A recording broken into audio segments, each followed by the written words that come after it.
What's good, everybody? This is Ray Daniels, aka the Culture Referee, and I'm here to talk to you about Two Loss Distribution. They are one of the most technologically advanced distributors in music. They distribute to more stores than any of the distributors around. They distribute, they give you 100% of your royalties. They only charge you $3 a month, and you have an instant option to get an advance from these guys. So if you're watching this and you want to be in the music business and you're trying to figure out how to get help, I'm here to tell you, go to twoloss.com and use the word GODS as your coupon code, and you get the first 3 months free.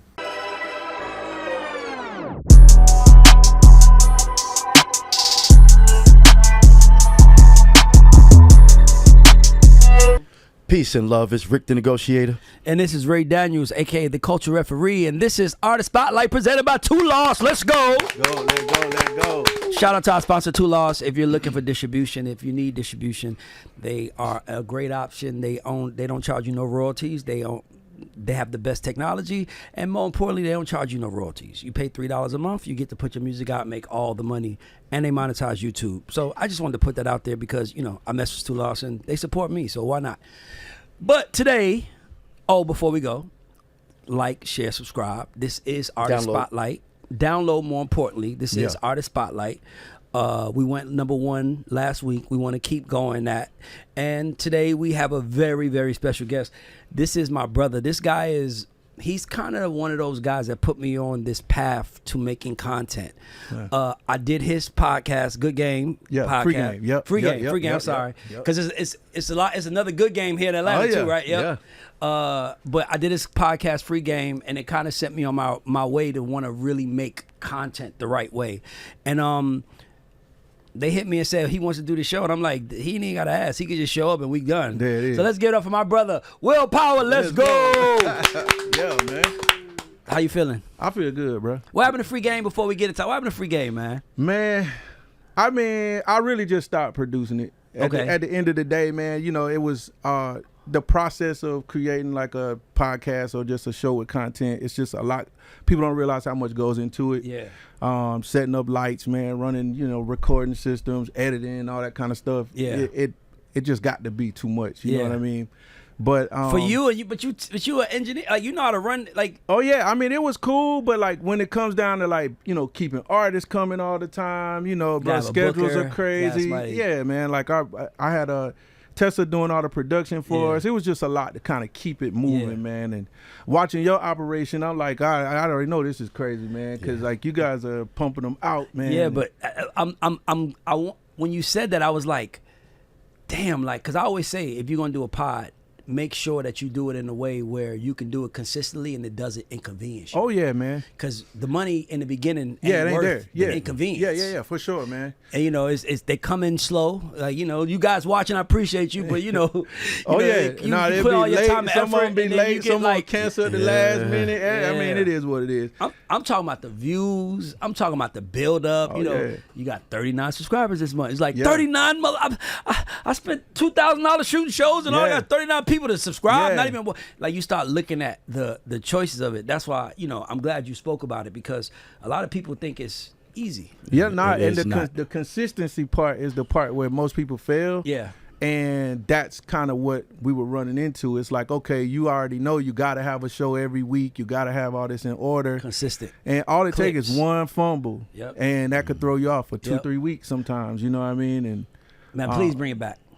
We're working on it, man. You know, I just moved to Nashville. Oh, for real? Yeah, congratulations. Man. Yeah, so we out there. Hold on, what made you want to go to Nashville? That's interesting. Man, I've been in the music business a long time, and I just realized that, like, the business doesn't wait on you, so you got to go where it makes sense. Okay, but why Nashville over Atlanta? I'm just I've been here since 2005. Okay, so you know, I've had some great moments here in Atlanta, man. Like, this is where it all happened for me. But as I get older and, you know, start to learn more about the business and be more involved, like I'm seeking more things now. So like Nashville's got like a great songwriting community, man. Publishing is a bigger deal up there. They just move a little different. Value music. Yeah, and they value the producer. Yeah. You know, so I'm learning that part. And I went and did a bunch of work up there with Yellow Wolf. You know, he and I reunited a few years ago and started getting back to it. And I was just loving what was happening up there, man. Yeah. So Nashville's it's pretty much Atlanta, just white. Yeah, it's the other side. That's what I was asking. That's because I mean, it's the white Atlanta. It's the white Atlanta, it is, man. But they got way more organization. Exactly. And they don't allow you to not value what you're doing. Yeah, they man. really treat it like a business. And that's what I've been looking for. They treat it like a business. To be completely honest, that's exactly what attracted me to it. Because when I go there, just the way things go down is a little different. You know what I'm saying? Now, creatively, I still know where the sauce is. So, like, I still stay tapped in. I know what's what when it comes to sauce. But they do got a leg up on us a little bit on the business end because, they really do get things done and, like, respect people's time. Like, we do these things in Nashville, pretty much, they call them rights. I mean, they're really just sessions, but producers and writers get together and it's in a timely fashion. Everybody's serious about what they came here for. We do what we do. And what's really crazy is sometimes they start at 10 in the morning, man. No, they treat like a 9 to 5. It's crazy. No, they started, but they have rules in Nashville. That's what makes me like them. Like, for example, Nashville, they don't do bidding wars. Yeah. I don't care how much people want you. Yeah. They don't do bidding wars. They don't, like, they do showcases Monday through Friday. Nothing on the weekend. Nothing after, but the showcases are like, they call them writers' rounds. It's 6 p.m., 7 p.m. After work time. Yeah. If you do one at 10 p.m., you're basically telling everybody in Nashville, this ain't for y'all. That's right. This is for 6 p.m. because they like to be home with their family at dinner. Yeah. Like, so they really, that's why they're not as stressed because they wake up in the morning, they treat it like a 9 to 5. Man. We treat it like a hustle. We trying to figure out who we can get today. They're like, nope. Today we wake up, this is what we do at this time, this is how we go, and then that's it. Yeah, I work on a pretty famous street in Nashville.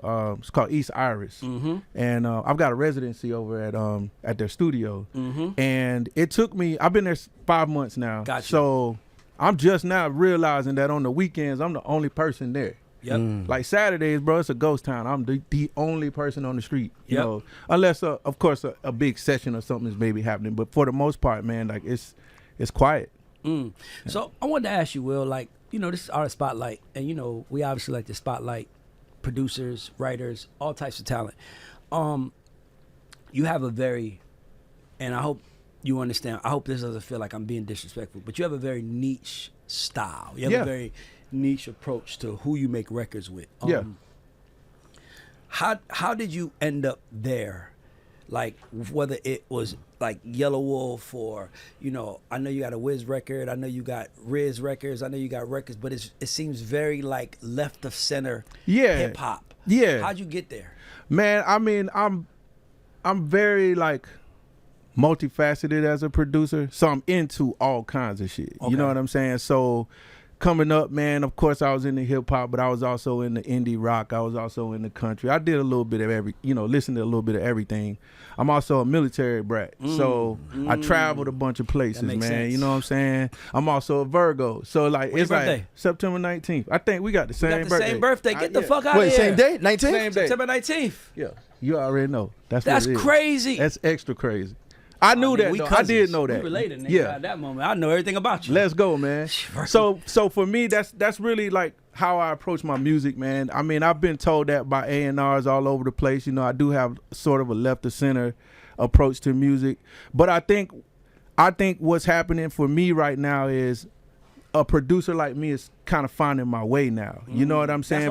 That's what I was trying to get to, because I'm like, there was a point in time where producers, they had a short window, like 3 to 5 years. But you got like Timbaland is in his 50s still making records. Dr. Dre is in his late 50s making records. So the life of a producer has extended big time. Yeah, but you defined your way, but not like what I want to basically get into is that there are producers out here that are like, oh, if I don't have a big cut with this person, I've seen you. Yeah. By the way, Will ain't doing bad. I've been to the studio. Yeah. His shit is good. I've seen you build a business. Yeah, I can speak to center that. Artist. So I'm just like, how'd you like? Because there are producers watching. Is like, man, nobody listen to my beats, but you don't think like that. So I just want you to give the world like your thought process. No, I think that at the end of the day, man, I came into the business as a producer to a specific artist, which is something that doesn't always happen. Yes. Very few times do like does a producer discover or become the part of the discovery of an artist? Yes. And then that's his guy for a while. You know what I'm saying? So I got lucky in that way. You know what I'm saying? Yella and I came into business together. And from there, we had a left of center sound, sort of. I would say it was a little different as opposed to everybody else. But that was also the attraction of it. It was like, oh, this white boy got this some heat. Like we can rock with this. But as my career kept going, I just kept running into more and more people like that. Like, to me, Wiz Khalifa, although he's a huge artist, he also sort of has that that's left of center style. You know what I mean? So I just kind of tap into the artists that are like not afraid to be different. You know what I mean? And I've made an excellent living off of it. Like, people sleeping, man, but like if you think people like Yellow Wolf ain't doing good, you was highly mistaken. And not only that, when you work with independents, you can get your deals can be different. Yeah. Well, see, and so that's the beauty of it. So Yellow was, you know, of course he was with Interscope and Shady for 6 albums. So we did the whole deal. He lived it all the way out. You know what I mean? And then he went independent, which means most of what he earned throughout that process followed him. Yep. And like, you know, fan bases are a huge thing in the independent market if you know what you're doing. So I've been doing well in that way, in that world. But but what I'm learning about Nashville is now I have another space to jump. Yes. Because there when you say another space to jump, what does that mean? I feel like now, like we're talking about me being sort of a left of center producer, that's starting to be a space for me now because now we got all these genres starting to mix. You know moves what I'm saying? Now. It's moves to be made now. Now I don't have to have that straightforward pop record to go to the top of the charts right now. I could come in here with like trap style beats and we can mix it up with some country guitar and we might mess around and have something crazy. You got to now, by the way. You got to. You about to go on a run. I want you to know that. Thank you. Know that. I received that, especially coming from you, because I've been trying to get that sauce from you for. But let me tell you why I said no. Let me tell you why. But I'm gonna tell you why. Now, especially because I know you're Virgo. Let me tell you why. No, real talk. Because there are no such. I didn't say moves. I said moods. MOODS. There are moods now. Like genre was only created for radio. Yeah. It was for 2 reasons. For race in the beginning of like the 60s and 70s, and then it was created for radio. These kids are growing up in genreless world, which means you can all you got to do as a producer is create the mood for them. Right. If you can create the mood for them, you can win. And I'm talking about like Sunday morning cleaning vibes. Yeah. I'm talking about moods, right? Like Friday get dressed to go out. Monday workout. Monday workout. Like those are moods now that you got to make songs for to build. So I just want to say that because because you understand left of center, you kind of understand elements and records that need, like you just said, a country guitar. That's what made me say that. I'm like, oh, so he understands elements of music. So it's like, let's add this country guitar to this rap record, but it's still a rap record, but it's going to open up the door to these, like it's like when Nelly did, Do You Want to Go? That record Nelly did, Do You Want to Go Till You Ride Me, was the door that opened up him to do the records with Georgia Florida Line. Oh, yeah, nah. 15 years later, it took him into a country world because he did that first album. For sure, man. So that's what I'm saying. Like, you put in the work, but go ahead, bro. I'm sorry. Nah, I agree with you all the way, man. I think it's just that time. We're in that era. What's good, y'all? This is Ray Daniels, a.k.a. the Culture Referee. And I want to ask you, are you ever frustrated with uploading a video to YouTube and you get no views? I know I was when I first started. If you're a music artist and you have your own podcast or your content creator, look no further. WHAM Promotions has gotten you covered. They specialize in high-end targeted YouTube campaigns that deliver real views, real subscribers, and most importantly, real growth. So if you're struggling with real organic YouTube growth, I'm here to tell you to go on WHAM Promotions and use the promo code GODS and receive 20% when you check out. Tell them Ray sent you, you got 20% off. Let's go, guys. I'm looking to see you guys on the charts. Let's go.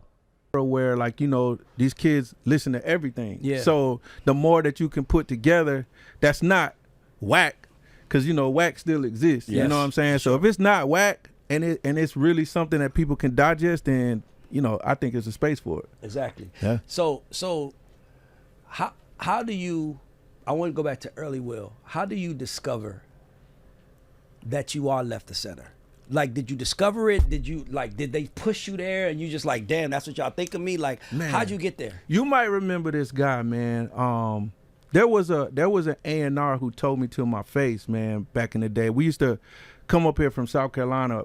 Yella and I used to come up here to what was Sangonia? No, Hitco. Okay, Hitco, yeah. The guy's name was Billy. Billy Calloway. Billy Calloway, man. He's not in the business no more. He's not in the business no more. But Billy Calloway was the first person to tell me, he was pretty much like, it's dope, but it's weird. Okay. And I was like, I didn't know how to take it. Yeah, I want to say, how'd you take it? I'll be honest. At the time, I was like, man, fuck that nigga. You know what I'm saying? Like, low key. I already know, but man, you know, like, but he really helped me realize, man, that wasn't necessarily a diss. Yeah. It was, and we proved it later that it wasn't. It wasn't a diss. Yeah. You know what I'm saying? Because eventually people started to feel what we were doing. But I just accepted it and I embraced it because I knew that I was also a part of that new era of producers being ushered in that were programmers. Yes. You know, because like...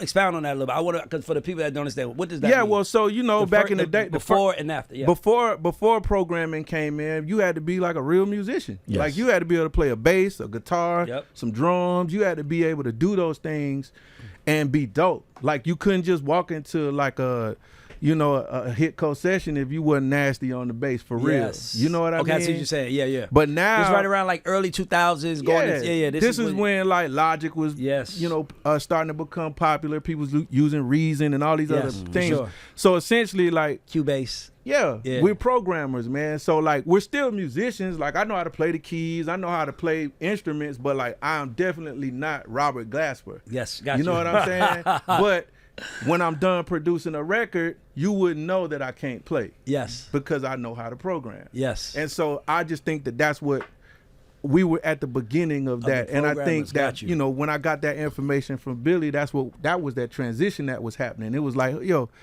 people like, the producers were starting to get on these machines and program more as opposed to being like true musicians. So So now I think that's just what we're dealing with now. Like, man, FL is like probably one of the top production DAWs in the world, and it's mostly a bunch of nerd kids just programming. Like, we just done figured out how to make the wildest shit, man, basically as computer programmers. Got you. So Billy Calloway says it's just dope, but it's weird. Yeah. How do you, like, take us back through that? So I want you to, like, finish that story. Well, honestly, man, we just leading us to how you embraced the weird. Yeah, I kind of took it as like I said, man, bump that dude, man, and like I went home and just started making more music. Yeah. And every time, but I will say this, one thing I wanted to make sure I understood was like, what is the industry standard? Because one thing I was always clear about is it's all taste. Yes. You know, we got great A&Rs like yourself, man, who can tell when a record is special. Yep. So that I wasn't really in that headspace yet. I was just like, but how do I make my record sound, like my favorite producers? Yes. Because you can tell the difference if a person come in it and it sonically ain't where it's supposed to be. Yes. So I started taking those things serious and being like, hey, man, he gonna play it, and when he not gonna tell me it's whack because I didn't meet these standards. Industry standards. It's gonna be perfect. This is either I love this or I don't. And that became my whole outlook on So was that more music. focusing on the mix? For me, it was everything, man. It was finding the feel, finding those things that kind of fit that space. Because I'd be lying if I didn't say I wanted to be a hit record producer at the time. That's why I asked you that, because a lot of the times people will be like, well, I wanted to do that. Like, of course I want to be in the game, but I'm going to go with the lane that I got the most traction. I'm not going to stay in the lane because I got to believe that I can figure it out. I'm glad you said that. Yeah. And, man, there's people like Timbaland, man, who were also out there that, like, showed you that being different was also an advantage. It was an advantage, man. And it was cool. Like, to this day, he's still one of the top guys based off of the fact that he just don't give a damn. He just like, bro, I got this. So have you been looking for your Missy Elliott? Man, that's like, why I feel like when you said it's like, man, you just waiting for that one motherfucker to come in the room. I am, and I've been doing that honestly since Yellow Wolf, man, because like he and I had a level of success together But you know how the music business goes. Like over time, you just kind of go your own way and do your own thing. And as a producer, I've been trying to find that next artist to develop and get somebody that's bold enough to be like, you know what, we know we different, but I'm with this shit. Yeah, you know what I mean? For sure. It's harder now though, because nowadays everybody's so just like everybody else. It's like a migration of people just trying to be like everybody else. There's only a few people standing out. I think it's what you said. I think they're trying to live up to industry standards. Yeah. Okay, so to tap into what Will is saying, even when I was coming up, when you coming up, you don't know if it's good or not. You know you like it, but you're like, is this good enough for, because at this time, this is like, your shit, only way your shit get heard is if it's on radio or video. That's right, man. That's it. So if you ain't on video or radio, your shit not getting heard. So the only people hearing your shit is industry people you playing it for. Yeah. That was how I came up. Yeah. Like I would just, I didn't care if you didn't like the music. Just tell me what you don't like. So is the production bad? Is the songwriting bad? Is the artist voice? Because if you can tell me what specifically you like, and by the way, I only ask them, this is a little secret. I only ask people what they think because I want to know what they know. Yeah, man. And it revealed a lot because a lot of motherfuckers didn't know how to explain that's why the they didn't art like right it. there.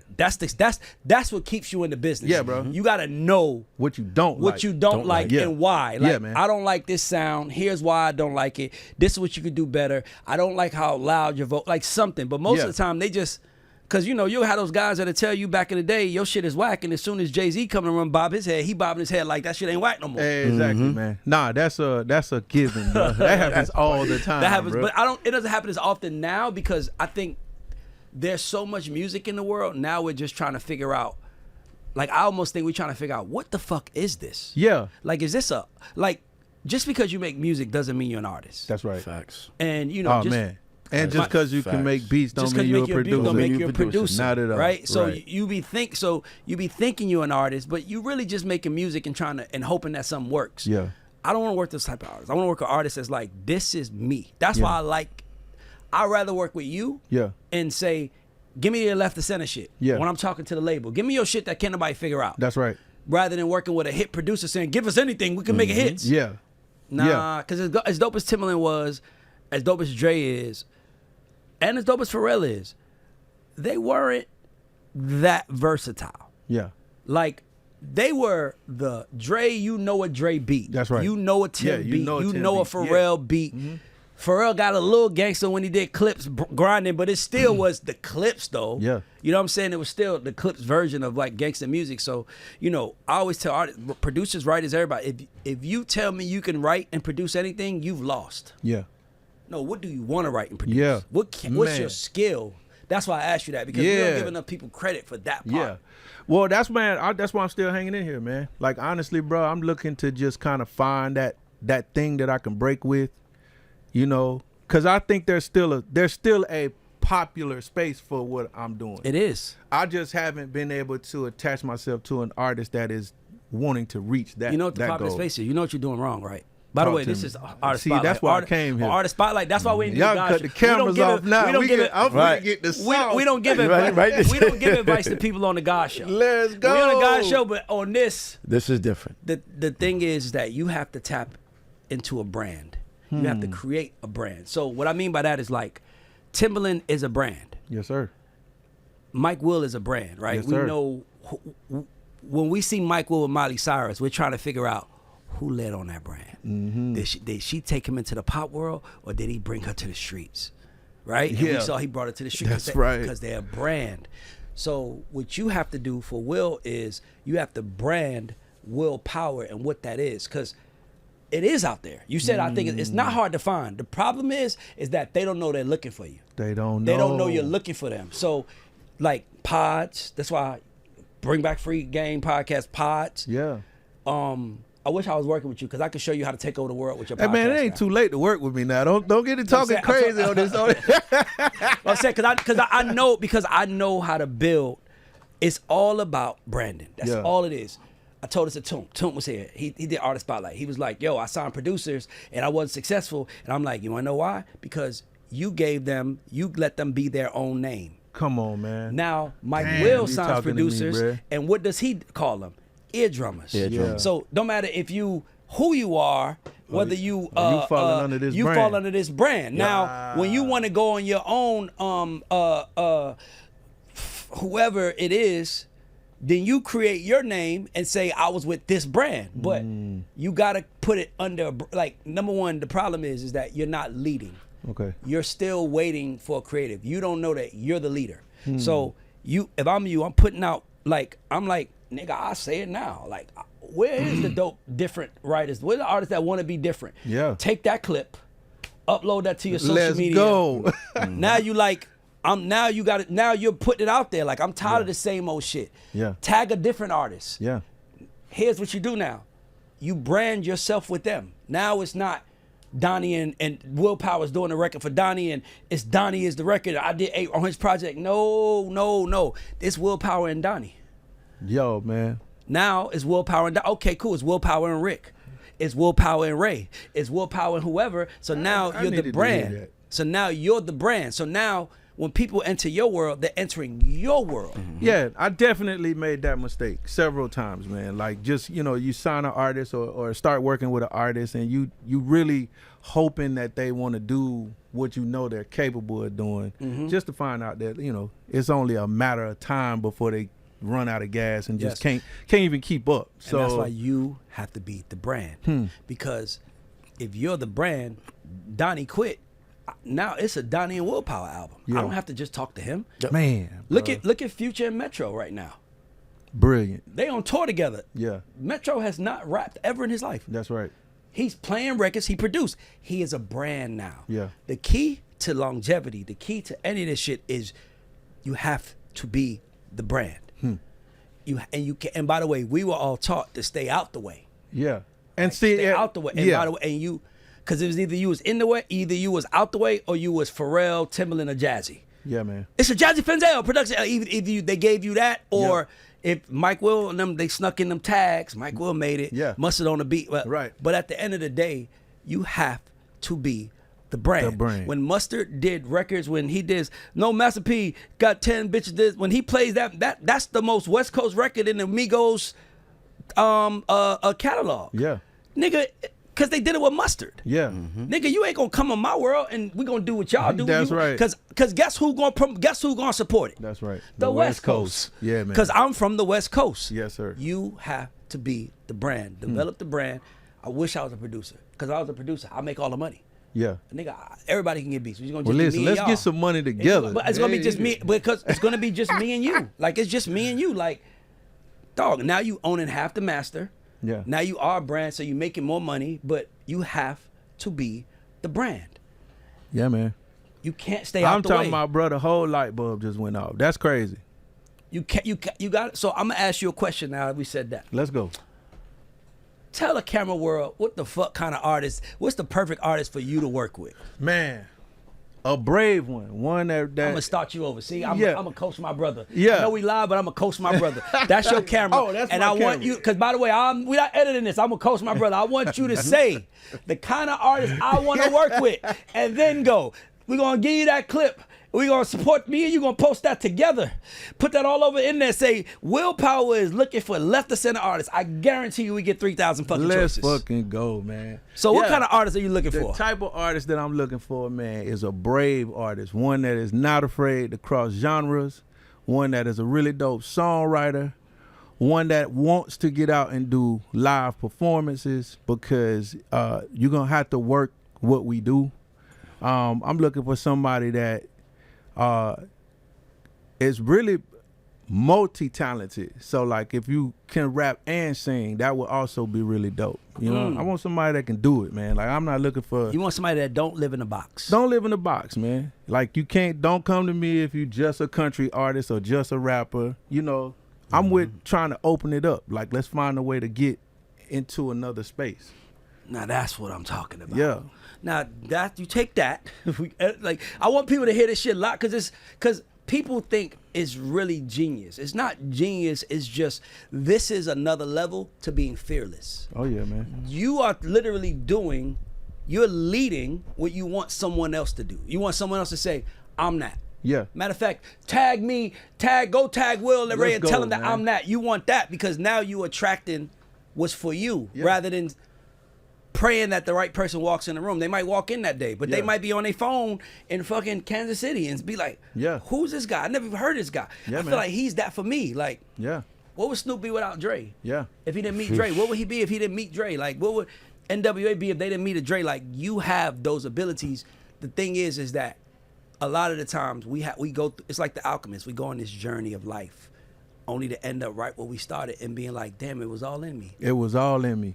I mean, I'm really coming to terms with that too, man. I mean, the whole move to Nashville was to smart. Yeah, I think I'm doing what I need to do. You know what I'm saying? Because, man, I talked to my good friend Trinidad James, man, before I left. Shout out to Trinidad. Yeah, he pulled up on me like right before I got out of town, man, and he was like, man, just take what you know in Atlanta down there and stand on it. Stand on it. And he was like, and you'll be fine, man. And he's right. You know what I'm saying? But like, I'm gonna tell you this. Only advice I give you: follow their rules. Oh, now, I'm with it. Now, here's why I say that. I'm not saying do what they do. Yeah.